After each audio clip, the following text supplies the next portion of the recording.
Welcome back to the Eskandy Sports Podcast, guys. We're here with Coach Jeremie, and before we get started, this is probably like 3 weeks late. I've been inconsistent with the uploads. But thank you, guys. We've hit over 1,000 subscribers now, maybe even 1,100 by the time of recording. So thank you guys so much for that. Enjoy all the advertisements. I've been waiting for a minute to give you them. But without further ado, Coach. Coach, formerly of the Ryerson Rams, now Toronto Metropolitan University, still Rams? No, it's first off, thank you for having me. Yeah. It's cool to be here. I think you said 3 weeks late for us too. It was a couple months late just to try to get this together, so I'm glad I'm here. It's Toronto Metropolitan Bold, right? Bold. So we're the Bold, and our mascot is a falcon. A bold falcon. Yeah. No, but I see they're doing remodeling and stuff around the university. It's going to look super, super dope. There's a whole wide range of questions I wanted to ask you. I didn't even bother bringing them because I know we're not going to get to all of them. But I have to start with, do you remember the first time we actually met and interacted with each other? The first time that we met, I know it was at a basketball game. Of course. Obviously. Now, I'm not sure if it was here. I do remember the first few times me meeting you, and it was here. It might have been. It had to be here because I remember coming here for an event, and I just seen you with a camera, and you just introduced yourself, and I'm like, "Hey, how you doing?" And we just started talking. Yes, it was here. We just started talking, and I guess from there, I just was like, okay, there's someone new in the game, just like I was a few years ago, and he seems to be enthusiastic. He seems to want to do this. So I'm like, all right, let me answer his question, because you had a bunch of questions. I'm like, hey, Always. let's talk. And then since then, I kind of seen you more and more, and it kind of built a relationship to where it is now, where it's like a mutual respect, because I see the work that you put in. I appreciate that. I got my timeline mixed up because the time I was thinking about, it was rather Premier or Platinum. You're definitely right. It was definitely here that we met, now that you say that. But there was a game between, I don't know if I should say, we can say it's last year, old news. New and up-and-coming team Burloak versus an established Lincoln team. It was coming up, and the word around the gym was, Lincoln should be the heavy favorites, and you Most gave definitely. me the look, and you said, I don't know how it's going to go, and I said, oh, watch out, that Burloak team's pretty strong, and I think Lincoln ended up winning, but It was a close game. it was a close game. It was a very close game, and I think Burloak had a horrific shooting game, but silver lining, probably 6 months later, a member of that team is now a bold TMU player. Hey, you know what? I'm not taking credit for it, but You know what? You should. I think, again, it takes a village to be able to do what we do. All right, we can't all do it by ourselves. So having conversations, and the player that you're talking about is Mr. McCray, Mr. Isaiah McCray, who, again, love the work that he's put in. He has so much room to grow, but the stuff that he's done up to now, absolutely love him. Great family as well too. So if you want to take the credit, go ahead. I wasn't take fishing for it. But I wanted to ask you, because last year was kind of all over the place for everybody, because it became, I think it was known probably for a couple years before last year that prep school is where the next level players are going to be. But last year, to me, it felt like an influx. Now we have a bunch of new prep programs. The OSB had to expand quite a bit this year to accommodate that. But how difficult was it for you to sift through, a dozen or more new prep programs versus the traditional model? Like, was it complicated? Was it refreshing? What was the attitude like for you having to go through a team like Burloak and all these new programs? I wouldn't say it was difficult because of the plan that Coach Dave had all of us on, and the fact that we're all workers. So we would naturally be at almost every game, whether there were 12 teams, whether there's 24, 36, 50. We would be at the games that we need to be at. So it actually kind of helped because there were more games. Yeah. So now the availability of you being able to watch some of these games opens up even more. Instead of it just being a finite number of games, it's, well, we have more games to see. And we were able to find, I believe, a diamond in the rough in Isaiah McCray. Were you at all worried about maybe like a watered down effect with there is more teams? There's not necessarily, 12 more teams worth of guys that are at this level, right? So did you find the product of the prep level last year to be the same as years past, or was it? I wouldn't say it was the same as years past because I was involved with a few classes that have guys that are playing in the NBA right now. Just to name a few, but I would, again, it's twofold. For me, I would say maybe it is, but for the opportunity that it provides for these coaches and for these kids, it's actually beneficial, right? So maybe it went too much on the extreme this past year. Maybe it's going to go down to a number where it's manageable, where almost every single game is competitive instead of having some lopsided games. But again, whether we have a small amount or we have a major amount, there will always be blowouts, right? So whether you think it's watered down or not, it's, again, the same thing is going to happen. When you're out recruiting and you're watching all these games, and guys, the answer to the test is coming right now. What are some of the things that catch your eye immediately when you're going out on a recruiting trip? Again, I don't want to give all of our secrets here of how we look at guys, but I would keep it to the point where, again, you want to show your strengths. Like, you do not want to play outside of yourself. Right. If you are not someone that is known as a slasher, more known as a shooter, but you want to show that, you want to show your strengths. So you want to make sure that you are in the right positions. This is for everybody, no matter what game you have, right position. You want to make sure that you're communicating extremely well, right? Your interactions with your teammates and your coaches is also something that we see and that we look at. Yeah. And then just seeing how you play, right? Again, I'm trying to keep it as broad as possible because I don't want people to say, oh, that's what they look for. But again, just those things I think every single coach are looking for, being in the right position. Does he communicate? How does he relate and communicate with his teammates or coaches? Just to kind of see just the first impression. And then once we see it again, that's when we go and dive in a bit deeper as well too. What tends to initiate the contact with players? Is it them reaching out, or is it you guys find them in gym? I mean, I'm assuming it's both. But what do you think is more likely to get the ball rolling? More likely to get the ball rolling for someone to actually get recruited is through us seeing it, right? That's usually the case because we get messages, emails, texts from coaches, from parents, from student athletes that may not be at the level that we're at. Right.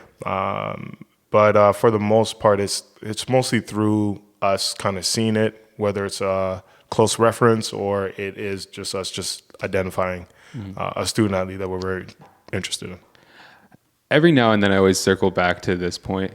I don't know, maybe it's just me, but do you prefer the prep system where it's, every day we're going, it's a basketball orientated sort of experience where you're going to have more practice than the traditional high school experience. You're going to be more dedicated. There's going to be nutrition. There's going to be all that. Like they really tailor you to be the best basketball player you can be, as opposed to the old high school version where it was just you went to your local high school and people got to talking and then people came out that way. I only say that because one side of the coin was free and it was regular high school versus prep, which is starting to become sort of an arms race for well, we have to make a budget, we have to do all these things. You do get the extra exposure, you probably do get better in that situation. What is your opinion on that sort of trade-off that we've seen from the traditional high school experience to prep? From what I've seen with the traditional high school model versus prep is that I think the placement's a bit higher now. Okay. Right? As far as, because parents and student athletes are asking for full-time responsibilities and jobs to be put into them, right? They want to make sure that they have the schedule, that we are communicating with NCAA coaches. This is when I was a prep coach, right? That we are making sure that we're bringing the very best training on a daily basis, that we're putting a weight room program together, Yeah. but we're also being mindful of their rest to work ratio, right? And also being able to implement the study hall, supervising the study hall, like for all of these things to be in place, it takes time. Yeah. And if you don't have a team, then I guess it's the one coach that makes it happen, or maybe he has an assistant or a secretary. But it all, again, both models have worked because we have sent guys down to the States, sent guys to great schools here in Canada, and even have professional players that have come out of high school. But I could say that the game, as far as the skill level of the guys now versus before, absolutely, right?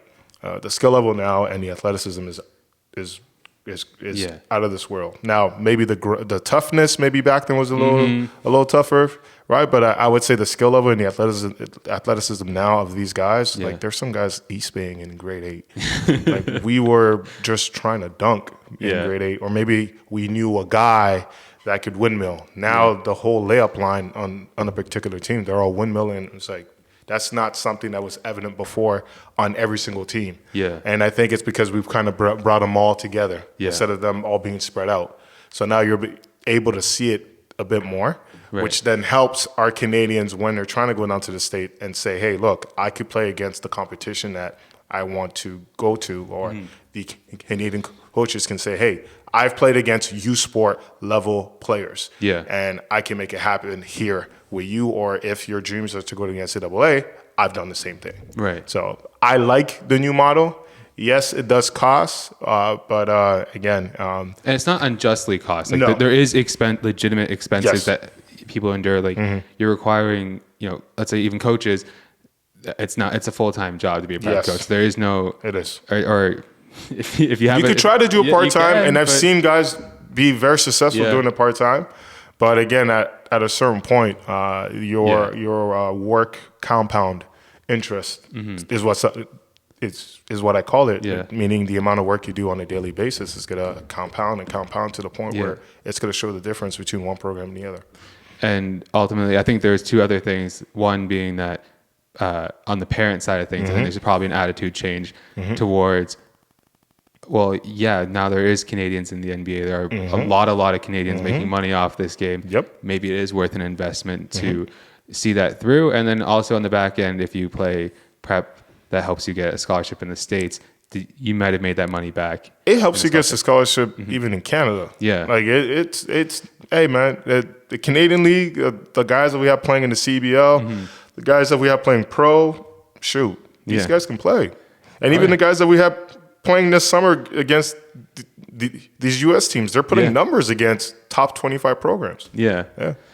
Let's talk about you more specifically now. I wanted to get some of that on the record. I just wanted to get these kids, understanding what the prep scene's like and why it's worth it. Did you used to play? Yes, I did. I used to play. I played at Cathedral High School back in Hamilton, Ontario. Okay. I played basketball, football, and then played at Fleming College. Basketball. Yep. How hard was it for you to give up football? Were you in love with it, or was it something to do in the off season? You know what? Football was weird because I played it not because I wanted to, because I guess one of the coaches see me in the hallway just walking by. Is like, dude, you'll be a perfect football player. I'm like, all right, cool. I'll try it out. I did it. I was fortunate enough to win MVP that year.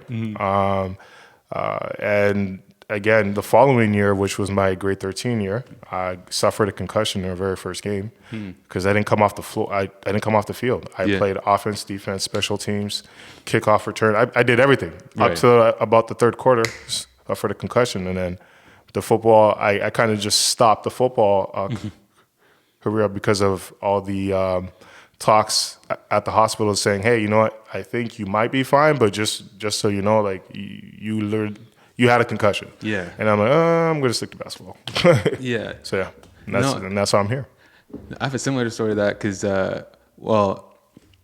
I used to play soccer back in high school, and I enjoyed basketball more, but I was way better at soccer. I was a defender, and then, me and this guy go out for a header. Guy misses the ball, hits me in the face, breaks my nose, give me a concussion. Oh, wow. Like, I don't even like that. Oh, and my nose is still like, the story continues. Yeah. So, quit soccer. I'm like, okay, I'm done with this. I don't even like the sport. Now I'm getting hurt and stuff. It's whatever. And then that same season, or, the basketball season after, because I think soccer was the end of the season, and then whatever, basketball starts the year after. I'm like, all right, I'm all in. It's a basketball season. Playoffs? Elbow in the face, broke my nose again. Wow. And the first time we did it properly, we got it adjusted, and we went to whatever specialist. The last time, my dad just walked into the locker room and said, "This is what you get now." So we got a little. He pushed it back a little too far one way, the other way. Your dad's old school. Yeah. Oh yeah. He was like, "We're not going back. Yeah. Like, this is your nose now." That's phenomenal. And that ended the basketball career. But yeah, when did you make the pivot from coaching to playing? Was there a gap in between that? There was a gap, but just to touch upon the soccer thing, my first sport was actually soccer. Yeah? And Were you nice with it? Let's go. I still love it. And it's still my favorite sport to watch, right? Because it's my first sport. Premier League? Premier League, everything. What's your team? La Liga, like everything. My team in the Premier League is Manchester, right? City United. City United, that's fine. That's great. Now, my favorite player growing up was Thierry Henry because he's French. Zinedine Zidane because they're French as well too. Yeah. But again, I used to watch soccer like religiously. Yeah. Right. And again, France winning two World Cups, 2 Euros. I've seen it. I'm good. I was alive for it, so I'm grateful for that.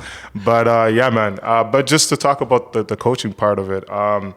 I got started in coaching by accident. I was literally just helping my little brother, who's currently, ironically, playing professional in France basketball, and it was a practice that he was going to for the Ajax Lions. Back then, they had a partnership with Grassroots Basketball, so Roy Russell and Terrence Phillips, and also with Francis Friedel as well too, the late Francis Friedel. He passed away, unfortunately. Basically, just brought my brother to a practice. I guess they were down a coach at that particular practice, and Terrence Phillips just seen me and was like, "Hey, did you used to play basketball?" I'm like, "Yeah, I used to play." "Do you want to help on this side?" I'm like, "All right, sure." So I just helped out on that side, and I actually did a good job because they gave me a drill, and with the drill, I just added a few progressions, and the guys were loving it. And they're like, "Yo, who's this guy?" I'm like, "No, I'm just doing what I'm doing. Like I used to play, so that's what I did." And then after that little gap of time of me working a regular job, going to that practice and helping my brother out, it kind of just fell into place for me to coach. Yeah, that's pretty much it. And what was the next step out of there? The next step out of there was them throwing me to the Wolves. I remember our first tournament was a couple of weeks later. It was up in Newmarket, rep basketball tournament. And I was coaching the second team, which my brother was on the second team. And we got to the finals. How old was your brother at that time? My brother was 15, turning 16. So 15 turning 16, playing on the second team, and now he's a pro in France. Yeah. So, and it's again, it's all part of the compound work interest, right? If you put in the work, I'll compound, and I'll get you to the point to where you want to be. But yeah, I got to the finals. Second tournament, Detroit, got to the finals versus Kyle Kuzma, who was playing up in age at that time. And yeah, first two tournaments, got to the finals, got thrown in the fire, and then it's been over ever since. What was Kyle Kuzma back in the day? How old is he then at that point? He was a year younger. So he was 14, I believe, playing in Europe. Okay. Yeah. Was he Kyle Kuzma yet, or was he just turned into... He was tough. He was disgusting, right? He was disgusting. Absolutely. He was always good. Now he's a lot better now. Obviously. But he's, man, you could tell. Yeah. Sometimes when guys are NBA guys, you look at him like, that's an NBA guy. Right. He just moves differently. The speed is different. The instincts are faster. You just see it. Right? Yeah, especially the guys that are doing super well before they even filled into their frame. And Kuzma, if this is what he's like filled into his frame, it's not, He didn't fill into his frame yet. No. Yeah. So the fact that he was doing it, you could just see it. Yeah. It was good. When did it switch from you to being like, okay, I'm doing the coaching stuff, I'm assuming it's more or less part-time. Like, when does it become like a full switch? I am a coach now. Full switch to coaching. It didn't. The full switch was becoming a staff member first. So, I started with the coaching. Yeah. And then got a chance to join the Mississauga Power as a staff member. Yeah. I started in the marketing department. NBL Canada. Okay. I started in the marketing department. Had a chance meeting to show up to talk about a draft class that was happening plus a free agent class. Right. We were tasked to bring in, I believe, 5 to 10 names. I think I brought 30, 40. Yeah, because I was just like, and then I just put in so much work into it. They were like, "Hey, you want to join the basketball ops staff?" I'm like, "Yeah, that I've always wanted to." Yeah. So, and then I was able to join the basketball ops staff, which started part-time. So I want to pause you right there because I think it's going to go over people's head how difficult what you just said was. NBL team looking for players. There's like you're not putting LeBron James stuff, right? Nope. You have to go several levels probably removed. Yep. So to find players that, by the way, you're getting to the possibility where they're most likely going abroad, or they might even stop playing altogether. So how difficult was it for you to you have to make phone calls, you have to web research, how do you know, or how do you come up with, I wouldn't be able to come up with 10 now. Do you want to know what I didn't call anybody because I didn't have any contacts because I was fresh. What I did was I used a cross-reference. I basically looked at all the players in the league. I tried to break down team by team by team, looked at their stats, and then I went and looked at their college stats. Yeah. So from there, I was able to make a cross-reference of, okay, these are the type of players that will play in this league. So from there, I was able to kind of, okay. It's impressive, coach. Hey. He's a thinker. Hey, you know what? When you're put into a situation where you have to just make it happen, I believe it shows the kind of true colors of who you are. Some people will quit. Some people will find a way. Some people will do one or the other. But it's just like I had no other options. I came in through the marketing department and helped them with some activations that they had during the summertime, but that wasn't what I wanted to do. Right. I really wanted to get into basketball, and I felt that, I thought and seen that my opportunity in was through the ops staff. Right. And then hopefully get into coaching later on once I proved myself. So that's what I did. That's incredibly interesting. So you're going through... I've never told this story. I've never told this to no one. That's what we aim for here. Because that's genius, right? Because you're going okay, these are the guys that were here last year. So if you back up a step, what did they average in college? Yep. And you see what they average in college. You see who's averaging that this year in college. Now we have a player pool. Maybe you can even look up a little bit. Be like, okay, maybe if these guys were, 8, 9 points game scores, maybe we can get a 10, 11 guy. And now we have the best player on the team, theoretically. That is exactly what I did. You're a thinker. I like that. Thank you. That's great. Okay, but keep going. So you've absolutely blown the mind of the basketball ops guys. Yep. With your strategy. Now, how do we get into coaching? Yeah. So again, this story is something I've never told. Yeah. I think a few people know it, but it's very, very, very low level. So again, I was still kind of a part of the basketball staff, but I was still. Again, with marketing. So moved up marketing and went into game ops. So marketing, game ops, and quasi basketball ops staff. Right. Very close to getting in on the professional. Is that me or you? That's me. Okay. It's Wes Brown. Oh, there. We should add him in right now. Wes Brown, good people. But basically... So during games, and I remember a game particularly versus the Brampton A's, they were the natural rivals because they were very close.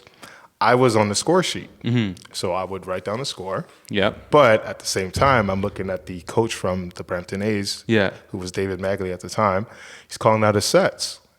So I have the score sheet in front of me, and I have another sheet with basketball diagrams. Right. And I'm hearing him call a set. I write down the set name, and I write down the set. Right. And then after the game or at halftime or whenever I had a chance to talk to the coach, at the time it was Fred Graham, I'm like, hey, this is what they're running. He's like, yo, this is what they're running. I'm like, oh, okay, good. Good job, Jeremy. Cool. So I would do that. And then before games were happening, I didn't have a basketball specific program. I would basically just try to grab the clips, whether it was from YouTube or whatever platform we were using at that time, and I would create scouts, right? And create scouts of our opponents coming up. And I would gather their information, print it out, and also have the video as well. I'm like, hey guys, this is what's happening. And then it got to the point where it's like, yo, this guy kind of knows what he's doing. So it just naturally, I can't pinpoint the moment that it happened. Right. It just happened. I just kept showing up, and they're like, you know what, just come in with the team because you're already here. Yeah. And we know you want to do this. So I just got along as a second bench assistant. Right. Then was fortunate enough to move to the first bench. But that's an important lesson right there. Because in more or less terms, every position that you had, you've punched up, right? You're saying, this is what the job requires, but here's what I'm going to do. Yeah. Right? And that's how you move forward. Yeah. So it's almost like a vicious cycle for people that, get into maybe their first coaching job or, they're attempting to scout or they're trying to do all these things. And they're like, okay, but this is all they need from me. Okay, that's all they need from me. That's all you're going to be, right? So if you can't show people that you're doing more every time you're doing something, there's no reason to bring you along. But you know what? I wasn't trying to show more. Right. I was just doing it. Yeah. Maybe I was just trying to show more indirectly. Yeah. Subconsciously, but I was just like, oh, I'm doing it. Oh, it's there because I can do it. So I just did it, and then it just built up. I actually was wondering the other day because I was just thinking after our Oregon game, I'm like, dude, like, you just had an opportunity to coach against Oregon. I'm like, I don't know how many people can say that they've had an opportunity to coach against Oregon. Like, this is huge. It's like, how the hell did you get here? Yeah.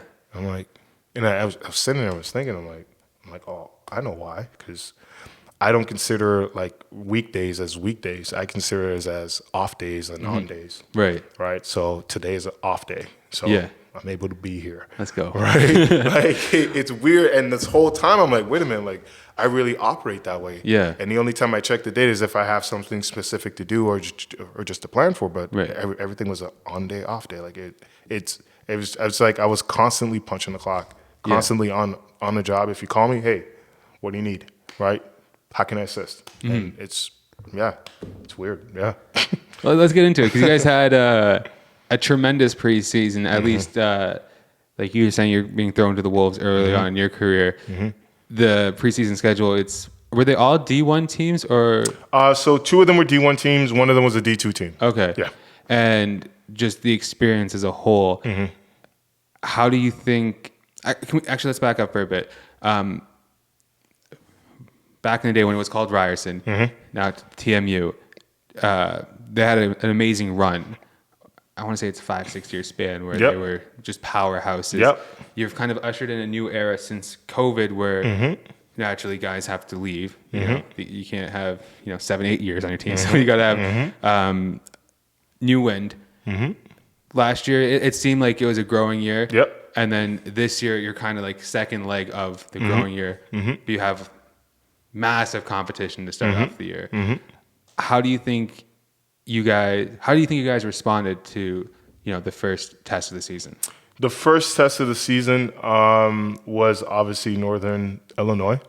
It was a tough punch in the mouth as far as playing a team that is a solid team from top to bottom. Right. These guys were fast. They can shoot the ball extremely well. Right. And they played together as a team, and they defended. Right. And the one thing that they had over our guys was experience. Right. Right. So just seeing that and going through that, the various practice that we had, the meetings that I had with Coach Dave to kind of recalibrate and re-strategize the way that we were doing things, it was okay. Now let's move into this direction so that we can prepare to make sure that we are successful versus the next 2 teams. Yeah. There's this group right here. No, not taken away from last year's group. This group right here is a group that I feel very confident that within our preseason time right here from September to October, that they're going to grow a lot. They're going to kind of close the gap on the experience that they don't have at this level. And we're going to be able to make it work and play defense and play the way that we want to play. And so those early tests were great. We got a win versus St. Michael's. Very close versus Oregon in the third quarter within 7 points. Unfortunately, we didn't have enough gas to be able to pull it out. These guys are just out rebounding us, just shooting the ball very well. They're Oregon, right? They're some of the best players in the country. They had a big that was just disgusting. Hey, you know what? That guy has definitely. He was one of the reasons why there were NBA scouts in the stands, right? There were various teams there that were watching, various agents. Like, he's definitely up to the building. I wish him well. It was great that we had a chance to play against him. So now we can say that we played against a guy that maybe going to the NBA, but would definitely love to see him back to see if we could get some revenge. It's interesting because it's not a novel idea where youth sports teams play NCAA D1 schools early in the season, but usually the advantage that the youth sports teams have is we have 4th, 5th years on our team that have been playing together for 4 or 5 years, as opposed to where you guys were in the situation where we still have a lot of fresh blood. Like Isaiah McCray had a lot of run, I think you have a bunch of 2nd, 3rd year guys too. So Oregon, who they do put guys through in the draft, but usually they run a core, and they're one of those high majors that, like if you have a Duke or a Kansas or one of these perennial NBA schools, you have a lot of trade-off year after year because you're losing guys to the draft and pro opportunities. But you have a high major team in Oregon who runs it back constantly. So that is... It was tough. Hey, it was great. And I like I said, I want to run it back. Hopefully we get a chance next year. Whether we go down there or they come down here or different teams. Because I don't even think they could do year to year. I think it's every 4 years in the NCAA that they can go up or go international. So maybe we'll get someone else. But I definitely feel confident that going forward, our guys will be ready for that. Speaking on the sort of hierarchy of university basketball, like we said earlier, you guys had a really, really strong team that ran the country for a few years. Now you're coming into the second wind. Being an upper level youth sports team, how difficult is it for you to recruit? Because not to disparage any other youth sports teams, but there's youth sports teams that are, they know the crop, right? I feel like for you guys, it takes a while to shake out the tree because you're dealing with players that are still looking at D1 opportunities and that next level up. How do you is it as challenging as I'm making it up in my head? No. So the only thing that's challenging is when those said players apply to school, are accepted in their programs, and then the D1 offer comes in right there. That's a tough part. So how often is that? It happened a lot to us. This past year happened a lot, and I guess you can attest maybe the pandemic kind of helped us out to be able to get some of these high caliber guys that would be D1 guys in normal years for them to be able to say and to look at TMU and say, hey, you know what, I want to see TMU as an option for me. I'd like to apply, and I believe in what you guys are doing. Loved meeting with you guys. My parents believe in you guys as well too. Our family believes in you guys. But if I do get an offer, it is something that I do have to look at seriously because it's going to help out my family financially. Right. But the one thing that we say is that yes, the financial part, it does help. But for the most part, you're kind of seeing a shift now in Canada. Where guys, especially in their 4th and 5th years, are just, like you said, just as good as these NCAA teams, right? Once you have a team of 4th and 5th years, you can really compete, if not beat these guys. But from a pro standpoint, like we have just as many pros playing in Europe at a youth sport than as the NCAA because we play the European game. So as far as players staying in Canada, finding the right school, and making it work, like you're going into a situation where you could be a national rookie of the year like Aaron Rooms. Instead of going to a D1 school and maybe playing, maybe not playing. But you're staying home. You're being coached by a national team coach in Coach Dave.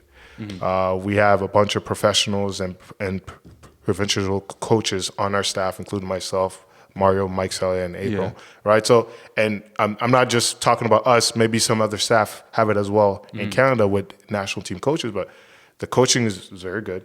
You get an opportunity to play. You still get the visibility and the exposure, and it's like, dude, like you might be better off having a better off career here in Canada than you would in the States, right? So that's the trade-off. A couple of things came to mind there. Might be a messed up question, but how... No, nothing's messed up. How receptive do you think U Sports teams generally, or even maybe you guys are, to the idea of a player thinking, I had interest from D1, it fizzled out. I really want to give it my all in U Sports and then explore that option later. Is that something that you think U Sports teams are receptive to? I think it's a case-by-case basis, depending on the team and the coach and the program that you're at. Some programs, again, that I don't want to name because I don't want to expose people, are totally against it. Some don't have the option to be able to make that available because they don't play the type of schedule or play in the location that allows for that to happen. You've seen it at TMU with Honor just recently, where he went down to Florida State. Still in contact with him. I believe he just put up a picture on his story when the R shorts. So he still represents the brand, still loves what it is, right? And I believe at one point he was like, "Oh man, I wish I was back up in Canada just to train because I just miss it." So it all depends on the program that you're at. Again, case by case basis.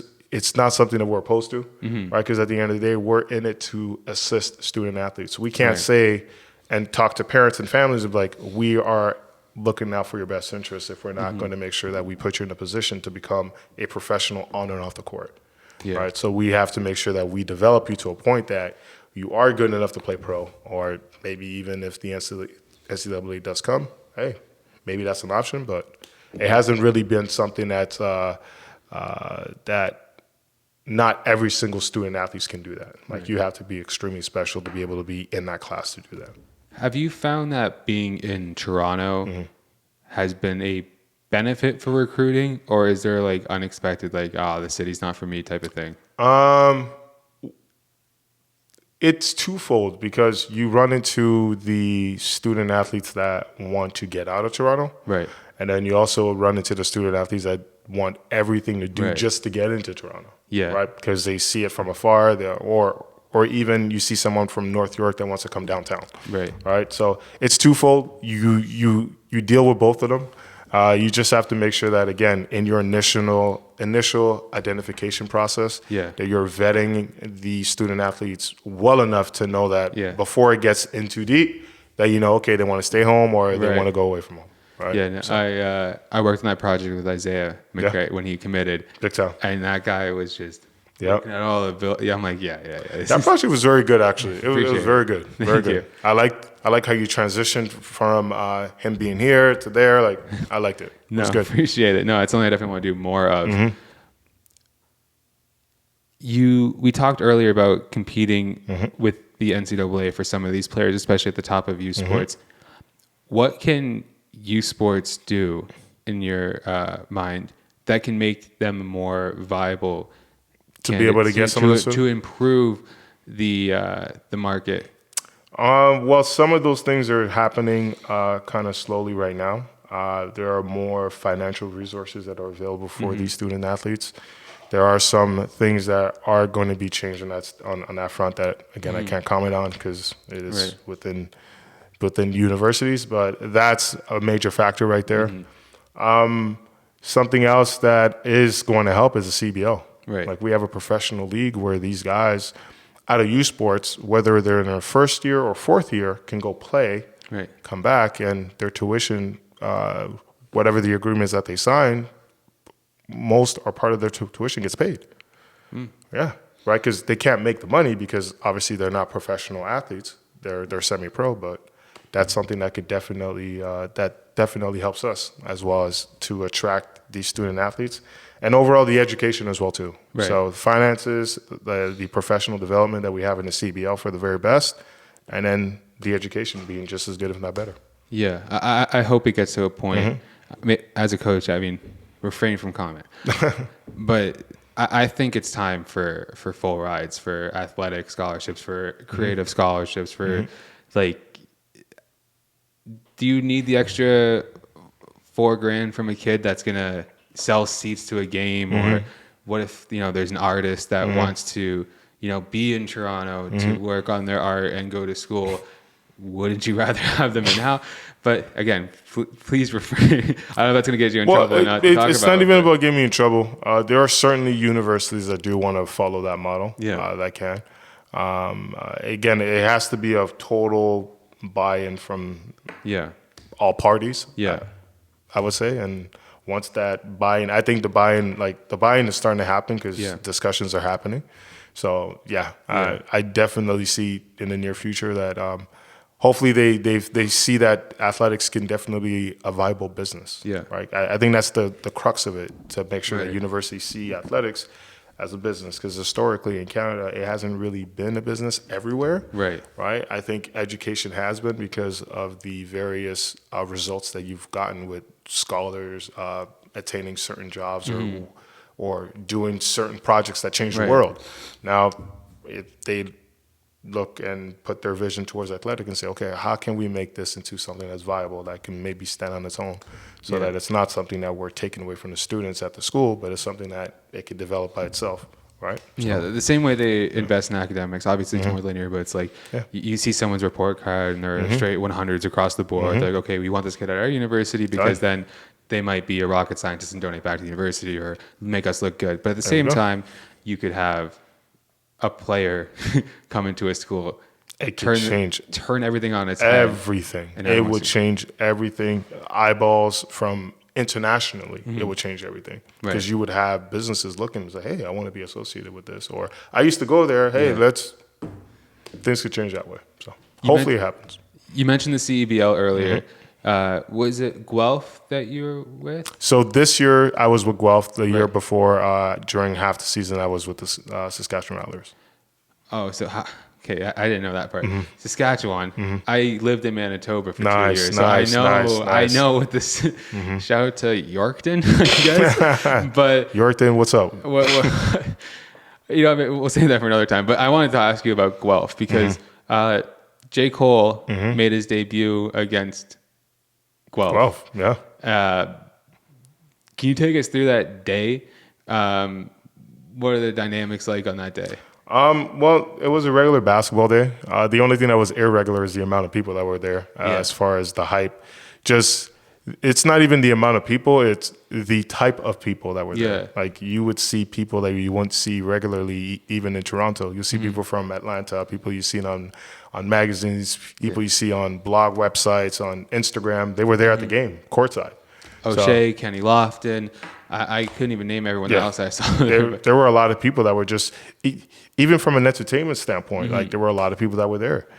Just to be able to see someone that is internationally recognized as one of the best, if not the best, depending on who you ask, playing basketball. And it's in Guelph. Like, what? like that, you can't make it up. Like, that's incredible. And now, just because of that, I think that there's a new crop of student athletes and parents and families that were just exposed to basketball in a different way. And now I think we've gotten new basketball players out of it. So. I saw Sam here the other day, and I pitched a couple more for him for next season. We'll see if he takes any of them. But now, are you able to share here, or is it private? Maybe off camera. So we'll talk off camera, but I did talk about a certain guy that lives and reps Toronto a lot. Okay. You know what I mean? Wow. Okay. I mean, that's. Any balls? Okay. I mean, he has a court in his house, so I mean, all right. I wanted to play stupid. I don't want the crowd to kind of know, but you said it, so now they know. No. But I don't think that's a thing. But it'd be nice. I mean, I think he could own the league one day, to be honest. I think he has enough money to own the league now. But what they've done with that team, the fact that they made it to the finals, and I know a few members of the coaching staff and even some of the players, all kudos to them, man. They did an incredible for an expansion team to make it to the finals. They did an incredible job. They had incredible talent, top down, and it's more about bringing the team together for another year and seeing how people fare when they run it back. But I wanted to ask you again about J. Cole because are there guys geeking out in the locker room? Oh, yeah. Is there a scouting report on J. Cole? Or are So you like, there is a scouting report on J. Cole. Again, just from seeing his film from when he played in the BAL. yeah, So we were watching it because, again, we didn't want to be the team that he goes off against. yeah, Right? He did hit a 3 versus us. I believe he hit 2 shots versus us. Mm-hmm. But again, we wanted to make sure like he wasn't going to go off versus us. So we had to make sure that we had a scouting report against him. Yeah. So just breaking down the things that he done, he did in those games and just making it tough for him. Was there any sort of fight to get to who gets to guard J. Cole? No, that team, again, those guys were great. Yeah. They knew their role. They had an up and down season. And unfortunately, again, with AJ Lawson going and signing with the Timberwolves is great. Yeah. But again, it kind of took away a large part of a guy that could definitely ball, right? So yeah, it's a bizarre season for that club. Yeah. They started off the year selling out. J. Cole's in the Sell house. out, and Everyone's then there, and end of the year, now they're in Calgary. Calgary. Yeah, it's unfortunate. Hey, you know what? It's the nature of the business. Things happen, and it's just something that you just have to roll with, and you have to adjust. Jeremy, last question. What is your mindset for the future? Is it in coaching? Do you see yourself in a front office one day? How far do you want to take this? And like, what's like, I guess, like utopia for you in this world? Again, right now the utopia is to become a U Sports coach. Yeah. I've taken that step away from prep to go to the university game and to be able to become a head coach at the U Sport level. But before I do that, I need to complete my mission and complete my job and assist Coach Dave in achieving his goals by being his lead assistant. If there is a professional opportunity in the works, I think I've shown that I can do it both from the front office or from a coaching standpoint. I'm just going to continue to do what I've done, which is continue to put in that work compound interest and just letting it flow where it goes. But right now it's definitely into coaching because that's where all my focus is at. So that's where I'm at. Jeremy, appreciate the time, Coach. Thank you. I'm expecting big things out of you personally and a nice season for TMU this year. And guys, go check out U Sports games. Go check out TMU. And we'll see you guys in the next one. Perfect. Thank you. Appreciate you, man. Thank you, guys. That was fun.